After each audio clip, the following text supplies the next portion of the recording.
आप सबों को प्रभु यीशु मसीह के जन्म दिवस की हार्दिक शुभकामनाएं देता हूं। परमेश्वर आज के दिन में आप सबों को बहुतायत से आशीष दे। ख्रिस्त जन्मोत्सव हमारे लिए एक बड़ा महापर्व के समान है, जैसा अध्यक्ष महोदय ने कहा। पिछले दिनों मैं अपने परिवार में अपने पिता के साथ और अपने परिवार में माया और बच्चों के साथ बैठा था और हम लोग चर्चा कर रहे थे। और वो चर्चा ये थी कि बहुत सारे त्योहार संसार में मनाए जाते हैं, बहुत सारे पर्व हैं और पर्टिकुलर अपने अपने देश के अपने अपने पर्व हैं। भारत के अपने कुछ पर्टिकुलर पर्व है, चाइना के अपने कुछ पर्टिकुलर त्योहार हैं, जापानीज अपने त्योहार को मनाते हैं, रशियंस अपने त्योहार को मनाते हैं। परंतु क्रिसमस एक ऐसा पर्व है जो पूरी दुनिया में एक साथ एक ही दिन मनाया जाता है और वो है प्रभु यीशु मसीह का जन्म। हालेलुया। हम उस महा आनंद में शामिल हैं जो केवल एक देश का त्योहार नहीं, एक देश के लिए खुशखबरी नहीं है। हम उस महापर्व में शामिल हैं जहां सारा संसार आनंद मना रहा है। आइए कुछ देर हम अपनी आंखों को बंद करें। इससे पहले कि हम परमेश्वर के वचन की ओर जाएं, हम अपने आप को प्रभु के हाथों में सौंपे। कुछ देर अपने आप को परमेश्वर के हाथों में दे दें कि हम आज क्रिसमस के इस महा आनंद में शामिल हो सके, क्रिसमस के इस महापर्व में शामिल हो सके। आइए कुछ देर अपनी आंखों को बंद करें। सारे लोग कुछ देर अपनी आंखों को बंद करें, क्योंकि सबसे महत्वपूर्ण बात यह है कि आप किसी मनुष्य की सुने या ना सुने, कोई मायने नहीं रखता, पर यदि आप परमेश्वर की आवाज को नहीं सुनते हैं, यह आपके लिए सबसे दर्दनाक बात हो सकती है। आप और आपका परमेश्वर आज इस क्रिसमस के समय में आपके लिए आपका परमेश्वर आपसे क्या कह रहा है? क्या आप पूछने को तैयार है कि प्रभु मैं तेरी आवाज को सुनना चाहता हूं इस वर्ष के लिए, कि तू मुझसे क्या चाहता है, तू मुझसे क्या चाहता है?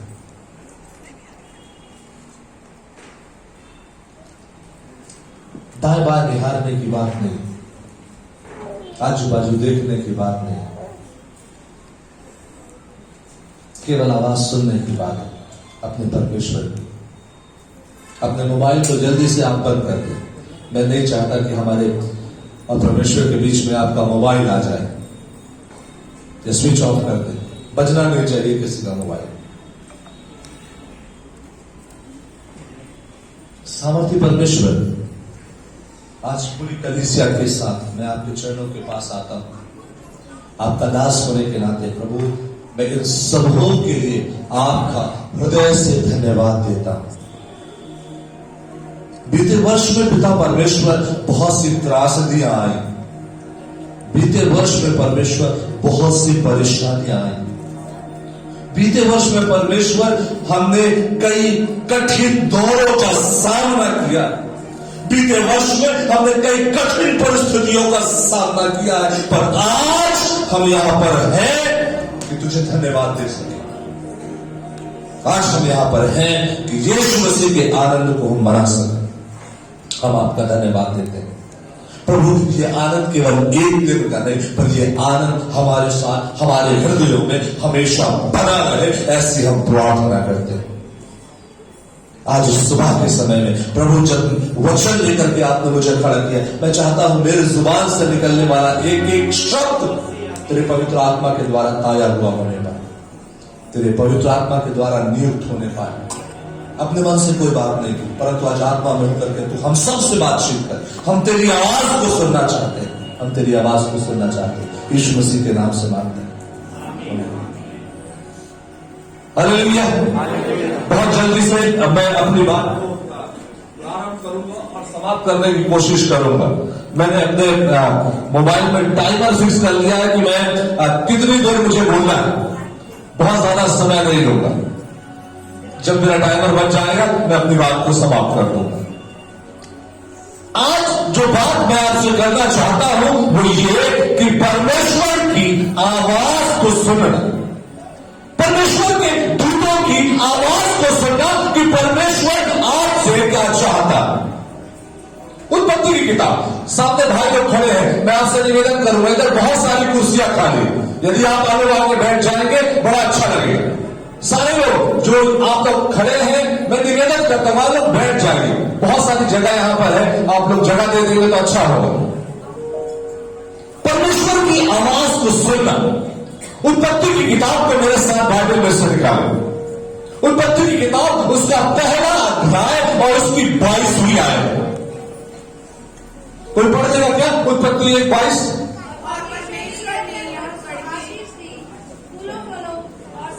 लिखा हुआ है, परमेश्वर ने जब सबसे पहले मनुष्य से बात किया, परमेश्वर ने जब आदम से बातचीत की, तो सबसे पहली बात जो परमेश्वर के मुख से निकला वो शब्द है, फूलो फलो और पृथ्वी भर में भर जाओ।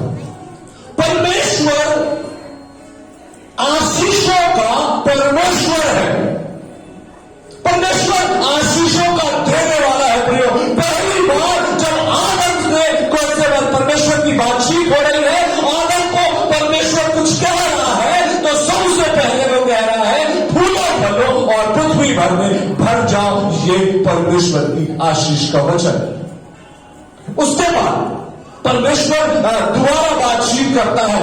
उत्पत्ति की किताब उसका 7वां अध्याय पहली आयत, क्या लिखा हुआ है? और यहोवा ने नूह से कहा, तू अपने साथ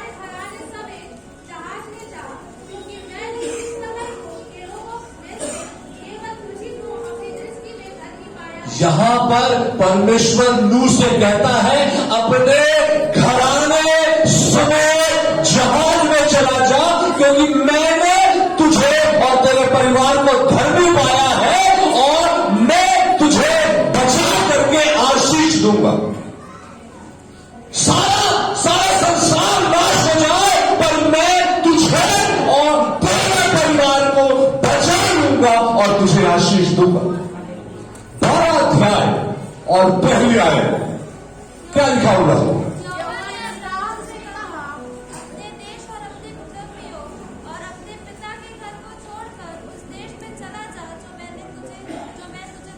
दूसरी आयत, और मैं तुझसे एक बड़ी जाति बनाऊंगा और तुझे आशीष दूंगा और तेरा नाम महान करूंगा और तू आशीष का मूल होगा।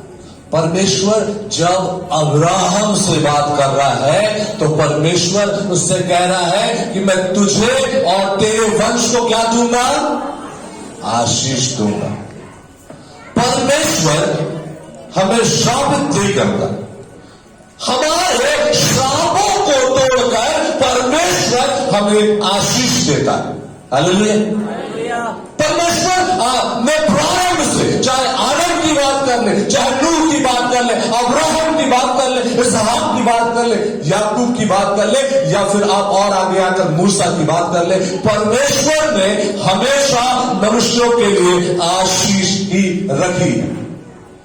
परमेश्वर ने आशीषों को हमारे लिए रखा है प्रियो, और परमेश्वर मुझसे और आपसे कहता है कि मैं तुझे आशीष दूंगा और साथ में तेरे परिवार को भी आशीष दूंगा। और जब आप नए नियम में आ जाते हैं, तब भी आप देखेंगे परमेश्वर बातचीत करता है।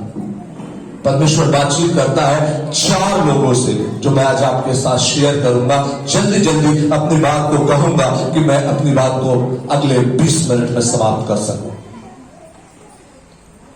पहली चीज यदि हम देखें, यदि आज हम प्रभु यीशु मसीह का जन्म दिवस मनाने के लिए यहां पर उपस्थित हुए, तो यीशु के जन्म का आपके लिए क्या अभिप्राय है? दूसरों के लिए, बच्चे शांत रहेंगे बेटा थोड़ी देर ना, राम शांत। पहली चीज कि यीशु मसीह के जन्म का अभिप्राय आपके लिए क्या? केवल इतना कि वर्ष में एक बार चर्च जाएंगे, आराधना करेंगे, क्रिसमस मनाएंगे, लोगों से मिलेंगे, खुशी मना करके बढ़िया पकवान खाएंगे और हमारा क्रिसमस खत्म। वास्तव में क्रिसमस का जो अभिप्राय है परमेश्वर का, अगर आप परमेश्वर के अभिप्राय को जाने, परमेश्वर का क्या अभिप्राय है, तो आप पाएंगे परमेश्वर का अभिप्राय क्रिसमस में यह है कि परमेश्वर हम सबों से प्यार करता है और हमें बचाकर हमें आशीष देना चाहता है। यूहन्ना रचित सुसमाचार उसका 3 अध्याय और उसकी 16वीं आयत क्या लिखा हुआ है? क्योंकि परमेश्वर ने जगत से ऐसा प्रेम किया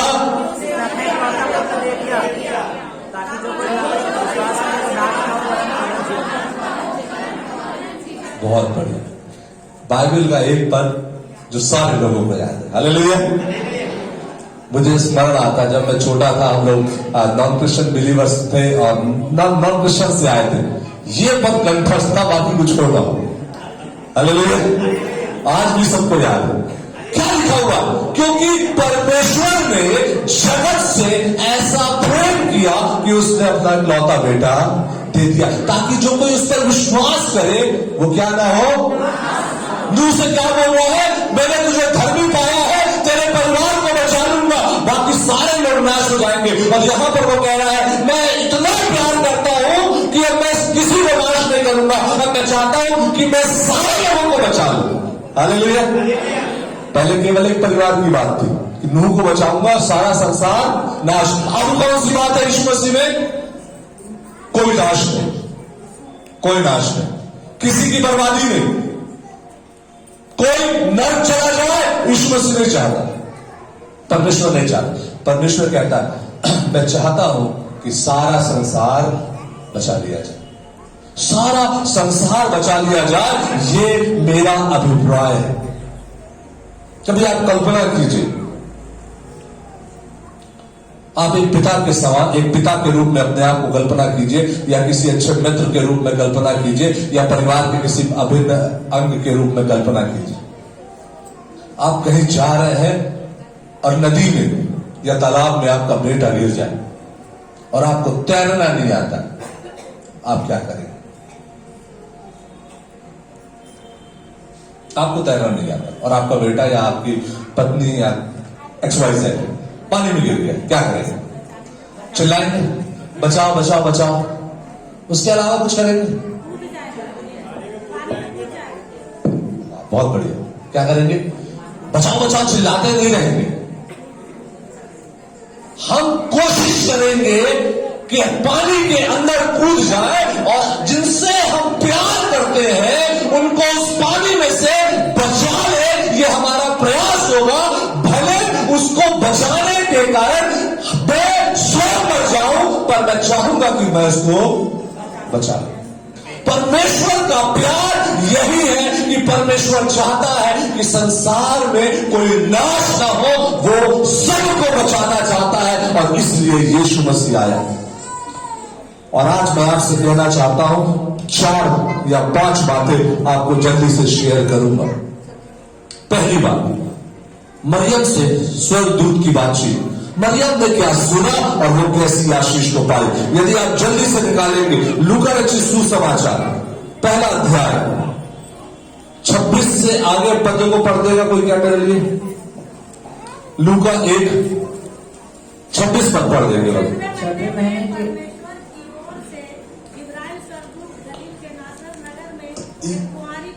यहां पर लिखा हुआ है परमेश्वर का एक दूत, जिसका पर्टिकुलर नाम दिया गया है जिब्राइल, 6वें महीने में किसके पास पहुंच रहा है? मरियम के पास। ध्यान दीजिए, परमेश्वर नए नियम में डायरेक्ट नहीं आया बात करने के लिए। परमेश्वर ने किसको भेजा? अपने दूत को भेजा कि जिब्राइल जाए और जिब्राइल जाकर मरियम से बात करे। किसकी ओर से? परमेश्वर की ओर से। हालेलुया। क्या बात। जब जिब्राइल मरियम के पास आया तो उसने क्या कहा? 28 पद। और स्वर्गदूत ने उसके पास भीतर आकर कहा, आनंद और जय तेरी हो। स्वर्गदूत ने भीतर आकर क्या कहा? आनंद और जय तेरी हो। और इस पर ईश्वर का अनुग्रह हालेलुया, हालेलुया। क्या लिखा हुआ है? आनंद और जय तेरी हो। क्यों आनंद और जय तेरी हो? क्योंकि तुझ पर परमेश्वर का अनुग्रह हुआ है। ये बात मैं चाहता हूं मेरे साथ हो। आमीन।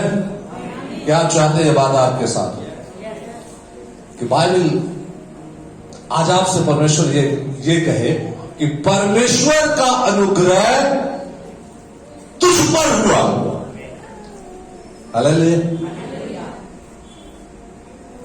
क्या आप कह सकते हैं? हम लोगों ने पिछले दिनों प्रभु के एक दास से कहा था, सुन रहे थे अपने चर्च में, क्लेम करना। क्या क्लेम करना है? हालेलुया। आप मेरे साथ हैं?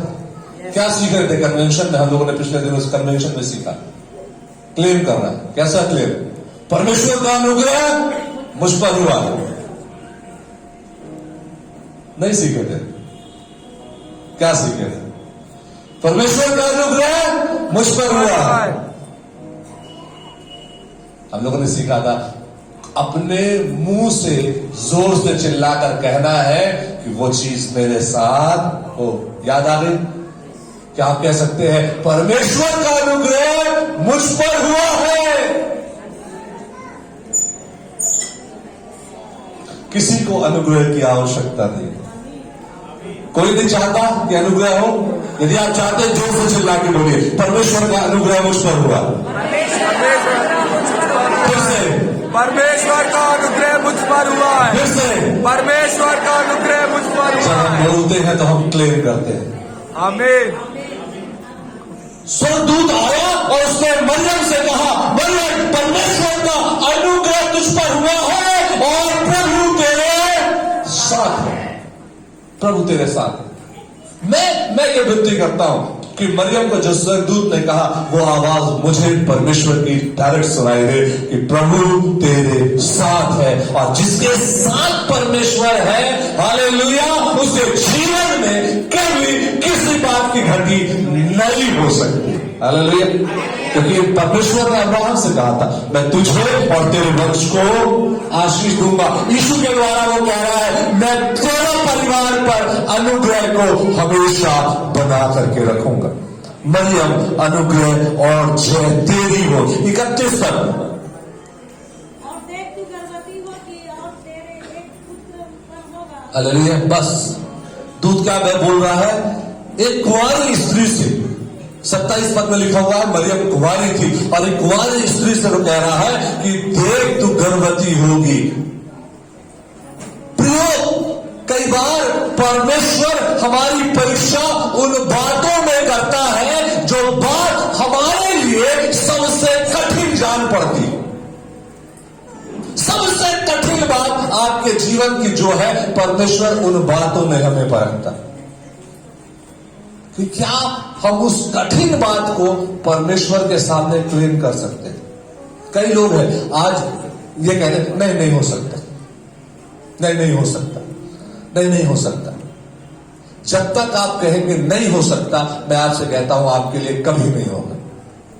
जिस दिन आप कहेंगे मेरे लिए ये हो सकता है, उस दिन आपके लिए सब चीजें होना प्रारंभ हो जाएगी। अब जब मरियम के पास दूत आया, मरियम के लिए यह बात सबसे कठिन थी कि मैं कुंवारी हूं, कैसे मां बनूंगी, ये हो नहीं सकता, हो नहीं सकता। उसके पास ऑप्शन था कि वो इनकार कर दे। उसके पास ऑप्शन था कि वो इनकार कर दे, नहीं मैं मां नहीं बनूंगी। स्वर्गदूत जबरदस्ती करता,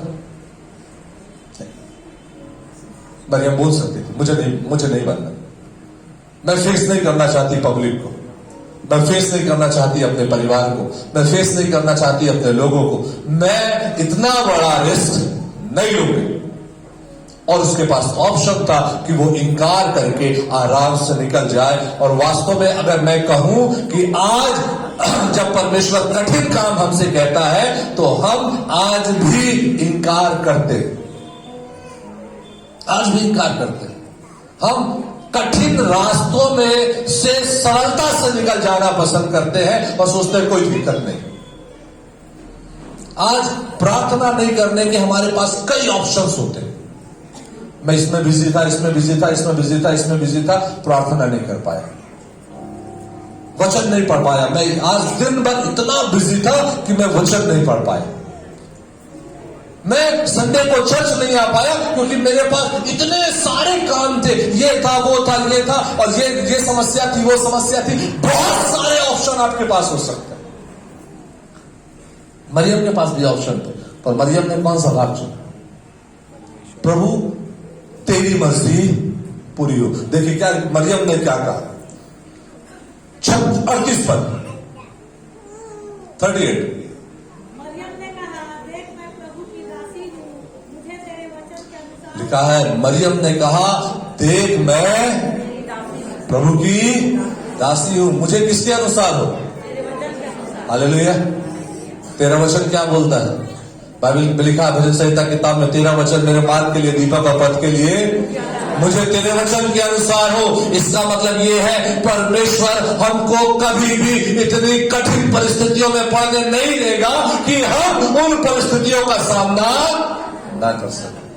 परमेश्वर जानता था कि मरियम ऐसा कर सकती, मरियम पब्लिक को फेस कर सकती, मरियम में एबिलिटी है कि वो जवाब दे सकती है अपने लोगों को कि वो कैसे और किस प्रकार से गर्भवती हुई, और परमेश्वर की आज्ञाओं को उसने स्वीकार किया। परमेश्वर की आवाज जब मरियम तक पहुंची, मरियम ने नम्रता से परमेश्वर के आदेश को ग्रहण किया। क्या आज आप कह सकते हैं परमेश्वर जो मुझसे कहता है मैं उसे करने के लिए तैयार हूं? प्रियो, कई बार मैंने देखा जब मुसीबत आती है ना तो हम सब चीज के लिए तैयार रहते हैं। जब समस्या परिवार में आती है और कोई बोले पादरी साहब आप हमारे लिए प्रार्थना कर दो, ये समस्या ठीक हो जाएगी, तो हम फिर ऐसा करेंगे। मैंने एक बार प्रचार किया था 2 महीना पहले, मन्नत की पूरी ना करने से अच्छा क्या है? मन्नत का ना मानना। कई बार आप और मैं बहुत बड़ी गड़बड़ी कर जाते हैं कि हम ये कहते हैं हम ऐसा करेंगे, हम ऐसा करेंगे और ऐसा करेंगे, और जब मन्नत पूरी हो जाती है परमेश्वर आशीष दे देता है, हम मन्नत को पूरी करना भूल जाते हैं, और मन्नत को पूरी ना करने के द्वारा कई बार हम अपने आशीषों को खो देते हैं। इसलिए बाइबल कहती है या तो मन्नत मानना नहीं, मानना तो पूरा करना। कई लोग इसलिए समस्या में पड़े क्योंकि परमेश्वर की आज्ञा के अनुसार चलना उन्होंने छोड़ दिया। मरियम आशीषमय हुई क्योंकि वो जीवन के हर समय में परमेश्वर के साथ साथ चलती रही, परमेश्वर की आवाज को सुनती रही। दूसरी बात, दूसरी चीज, मत्ती रचित सुसमाचार 1 अध्याय उसकी 20वीं आयत, नीति 1:20। जब वह इन बातों की सोचने में था, तो प्रभु का स्वर्गदूत उसे स्वप्न में दिखाई देकर कहने लगा, हे यूसुफ, दाऊद की संतान, तू अपनी पत्नी मरियम को अपने यहाँ ले आने से मत डर। यहां पर क्या लिखा हुआ है? परमेश्वर का एक दूत किसके पास पहुंचा? यूसुफ के पास।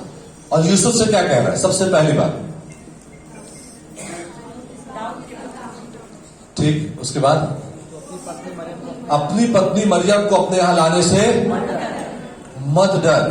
आप यूसुफ के विषय में कल्पना कीजिए कि यूसुफ के स्थान पर शायद संसार का कोई भी पुरुष हो, जब उसे यह बात पता चले कि वो अपनी पत्नी के पास नहीं गया है, उससे उसकी मुलाकात नहीं हुई है, और इससे पहले कि उनका विवाह हो उसकी पत्नी ऑलरेडी गर्भवती है। कोई भी पुरुष उसे त्याग देना चाहेगा। और आज के संसार की मैं बात करूं तो कैसे त्यागना चाहेगा पता है? कोई बताएगा कैसे त्यागना चाहेगा? चुपचाप भाग जाएगा, वो 4 जगह जाएगा, मित्रों के पास जाएगा, दोस्तों के पास जाएगा, रिश्तेदारों के पास जाएगा। अरे मैं क्या बताऊं, मेरी शादी फिक्स हो गई थी, मैं शादी से पहले अच्छा हुआ ईश्वर ने बता दिया कि मेरी बीवी प्रेग्नेंट है। कलीसिया में जाएगा, लोग बाहर लोगों से हाथ मिलाएगा और लोगों से कहेगा, अरे प्रभु ने अच्छा हुआ बता दिया, पहले से मेरी पत्नी प्रेग्नेंट है भैया, बच गया मैं तो। पर यूसुफ कितना धर्मी व्यक्ति है, आप कल्पना कीजिए, वहां लिखा वो अपनी पत्नी मरियम को बदनाम नहीं करना चाहता था, और बदनाम नहीं करने के कारण उसने क्या सोचा, मैं चुपचाप बिना किसी से कुछ बोले, बिना बदनामी किए वहां से निकल जाऊंगा कि मरियम की बदनामी ना हो। पर बाइबल का वर्ष है, जब वो बात मन में सोच रहा था, परमेश्वर ने उसके मन की बातों को जान लिया। हालेलुया। परमेश्वर ने मन की बातों को जान लिया, तुरंत दूत उसके पास पहुंच गया, यूसुफ मत डर, अपनी पत्नी को अपने यहां ले आ, क्योंकि जो उसके गर्भ में है वो किसी और की ओर से नहीं, पर पवित्र आत्मा की ओर से, और जो पवित्र आत्मा की ओर से है उसका इनकार तू नहीं कर सकता। यूसुफ ने कहा, मुझे पवित्र आत्मा की आशीष स्वीकार है, पवित्र आत्मा की आशीष स्वीकार है। बहुत से लोग आज जब ये कहते हैं ये नहीं हो सकता, मैं आपसे कहता हूं हो सकता है, क्योंकि हमारा परमेश्वर असंभव को संभव करने वाला परमेश्वर है। सबसे बड़ी चीज है कि क्या आप निर्भीकता से खड़े हो सकते हैं कि हां प्रभु, मैं जानता हूं कि आप मेरे लिए ऐसा कर सकते हैं। यूसुफ जो डरा हुआ है, यूसुफ जो भयभीत है, आज परमेश्वर का वचन है, मत डर। आज यदि आप किसी बात से में डर का सामना कर रहे हैं, यदि आप किसी बात से भयभीत है, यदि आपको कोई बात है जो परेशान कर रही है, यदि आपको कोई बात है जो आज आपके जीवन में बड़ी गंभीर बनी हुई है, परमेश्वर का वचन आज आपसे कह रहा है, उस गंभीर बात को मेरे पास ले आ, क्योंकि मैं उसका समाधान करना जानता हूं। अक्सर आप देखेंगे लोगों की एक प्रवृत्ति होती है, समस्याओं को बताने की प्रवृत्ति। पादरी साहब, पर्दा बड़ा गंदा था, सफाई नहीं हुआ। पादरी साहब, कुर्सी में बड़ी धूल थी। पादरी साहब, क्रिसमस कह रहे हैं, बच्चे हमारे घर आए थे, अच्छे से गाना नहीं गा रहे। पादरी साहब, कैंपस साफ नहीं। पादरी साहब, आपने ये नहीं किया। पादरी साहब, आपने ये नहीं किया। समस्या बताने का, आप बताओ समाधान क्या है?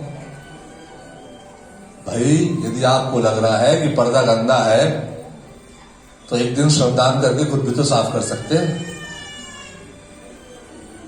यदि आपको लग रहा है कि बच्चे आपके घर अच्छे से आकर कैरल नहीं गाए, एक दिन आपको आ जाना था साथ में गाने और बच्चों को बताना था कि गाना कैसे गाते हैं। आपको लग रहा है कैंपस साफ नहीं है, एक दिन हाफ टाइम छुट्टी लेकर आ जाना था, कोई दिक्कत नहीं है, आज परमेश्वर के भवन की सफाई करने में जाऊंगा। बड़ा आसान है, बड़ा आसान है दूसरों पर दोष निकालना। बाइबल कहती है समाधान बताने वाली बात। अब इसका समाधान बताओ कि क्या है, और समाधान ये है कि परमेश्वर का अनुग्रह तुझ पर, परमेश्वर का अनुग्रह तुझ पर हुआ है, घबराने की बात नहीं है। अपनी सारी बातों को परमेश्वर के सामने बोल दे, क्योंकि परमेश्वर को तेरा ध्यान।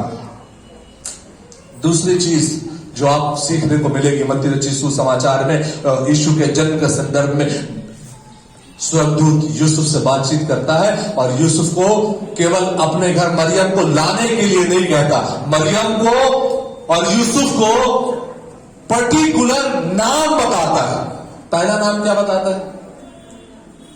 पहला नाम मत्ती रचित सुसमाचार के पहले अध्याय में 2 नाम दिए हैं, उसने अपने संतान का नाम रखने के लिए कहा। पहला यीशु, पहला यीशु लिखा है ना, पहले लिखा तू उसका नाम यीशु रखना। क्या करेगा? 21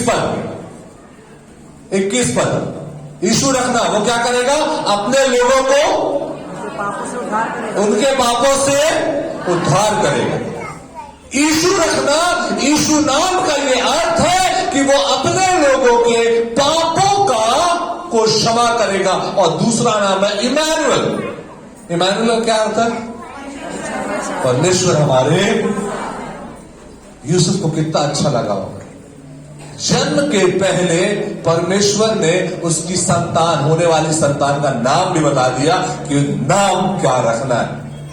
नाम में बड़ी आशीष है प्रिय, नाम में बड़ी आशीष है। जब आप अपने बच्चों का नाम रखते हैं ना, तो बहुत सोच विचार कर रखिएगा। मुझे स्मरण है, एक पादरी साहब से मैं बातचीत कर रहा था। बोले, पादरी साहब, एक परिवार बड़ा परेशान था। तो मैंने उनसे पूछा, कैसे भैया, क्या हुआ था? बोले, उनकी बेटी थी जो हमेशा बीमार रहती थी। कई पासवानों ने उसके लिए प्रार्थना किया, चंगाई हो जाती, फिर ठीक हो जाती, फिर बीमार हो जाती, वो हमेशा बीमार रहती थी। तो पादरी साहब मुझसे शेयर कर रहे थे, उनने पूछा, मैंने उससे बच्ची का नाम पूछा, उन्होंने बताया हमारी बच्ची का नाम क्या है? ओमेगा। ओमेगा का अर्थ क्या है?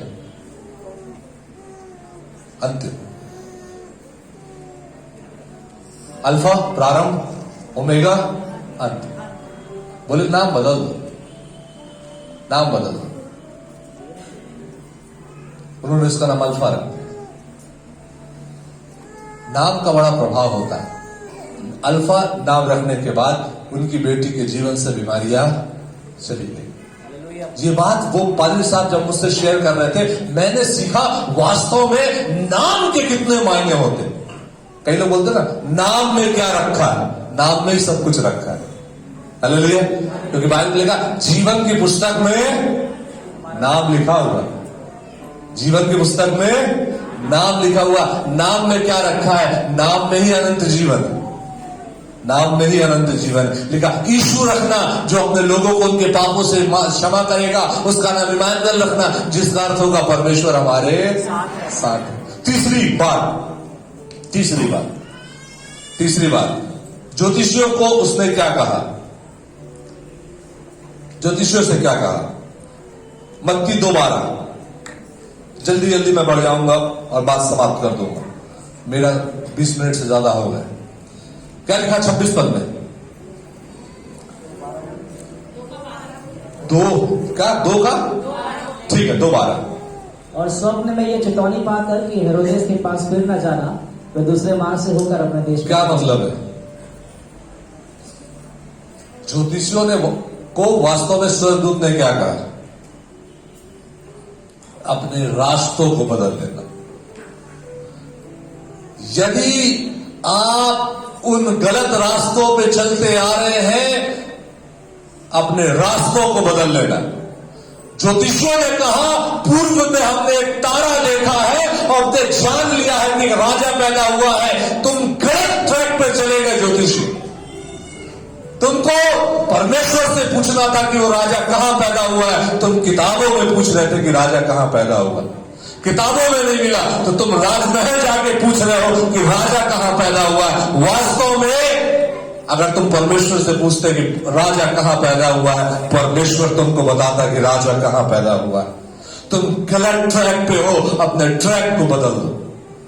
आज परमेश्वर मुझसे और आपसे कहता है, यदि जीवन के हम गलत रास्तों पर चले गए हैं, यदि हमने पाप के रास्तों को चुन लिया है, यदि हमने परमेश्वर के विरोध के रास्तों को चुन लिया है, यदि हम गलत ट्रैक पर चले जा रहे हैं, आज परमेश्वर अवसर देता है, ट्रैक बदल लीजिए। ट्रैक नहीं बदलेंगे, बाइबल में तो ऐसा नहीं लिखा है।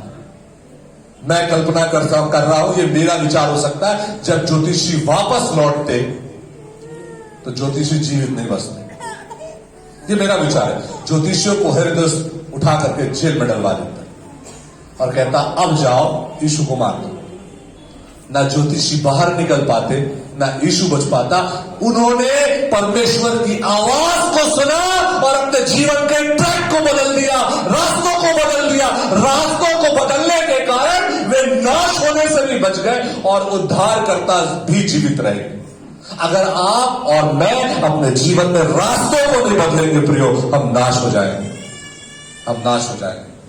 परमेश्वर आज अवसर दे रहा है, रास्तों को बदल लो, राष्ट्रों को बदल। अंतिम बात, गड़रियों से दूत ने क्या कहा? 10वां दूसरा अध्याय लूका 2:10, जल्दी से पढ़ लेंगे। क्या कहा?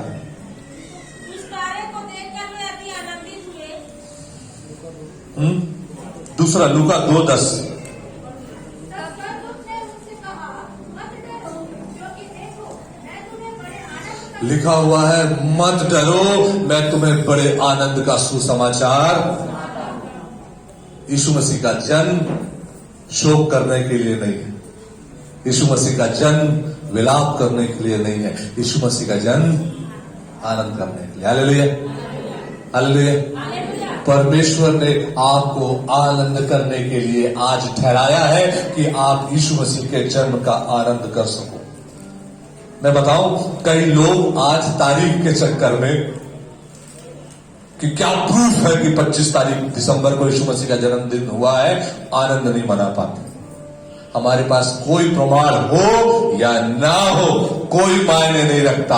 हम तो एक बार जानते हैं यीशु मसीह का जन्म हुआ है और मुझे आनंद देने के लिए हुआ है। ये आनंद का सुसमाचार मेरे लिए है, इसलिए मैं आनंद मना रहा हूं। अब तारीख चाहे कोई भी हो, मैं तो 25 तारीख जानता हूं।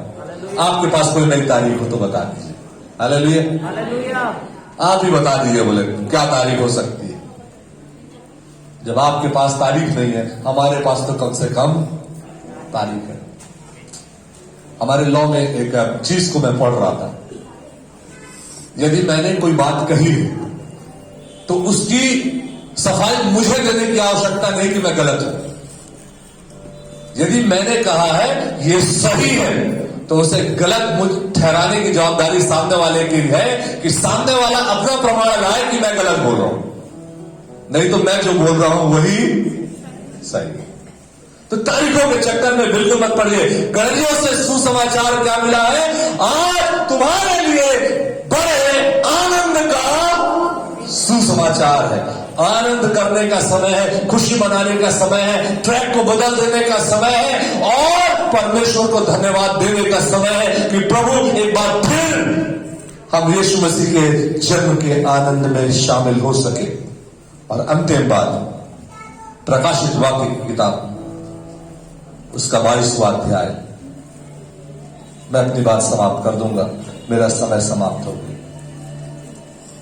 प्रकाशित वाक्य की किताब निकालें, उसका 22वां अध्याय और उसकी 12वीं आयत।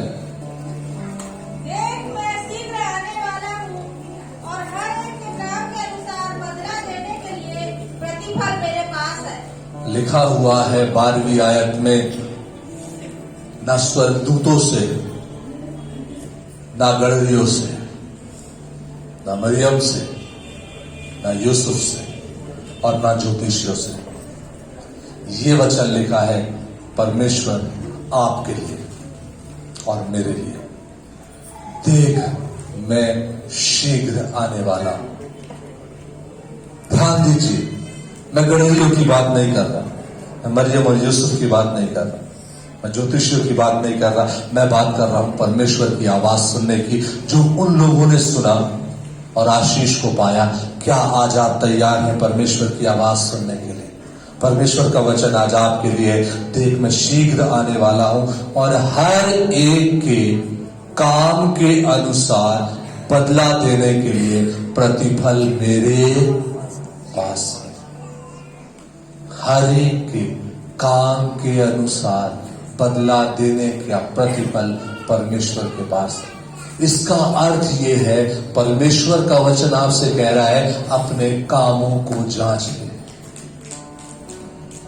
अपने कामों पर विचार कर, अपने कामों के बारे में एक बार फिर से अवलोकन कर। डॉक्टर जलाल का एक सरमन मुझे याद है। उन्होंने कहा था, किसी राजा ने मरते समय कहा था कि मेरे दोनों हाथों को जब मेरी अंतिम यात्रा निकल रही होगी तो बाहर कर देना, ताकि लोग ये जान सके कि मैं खाली हाथ आया हूं। और किसने कहा था? सिकंदर ने। खाली हाथ आया हूं और खाली हाथ जा रहा हूं। बाइबल ऐसा नहीं कहती। बाइबल कहती है और तुम्हारे काम तुम्हारे साथ हो लेंगे। हालेलुया। मैं शीघ्र आने वाला हूं ताकि तुम्हारे कामों का प्रतिफल दूं। परमेश्वर प्रतिफल देने वाला परमेश्वर है। आपको अपने कामों को जांच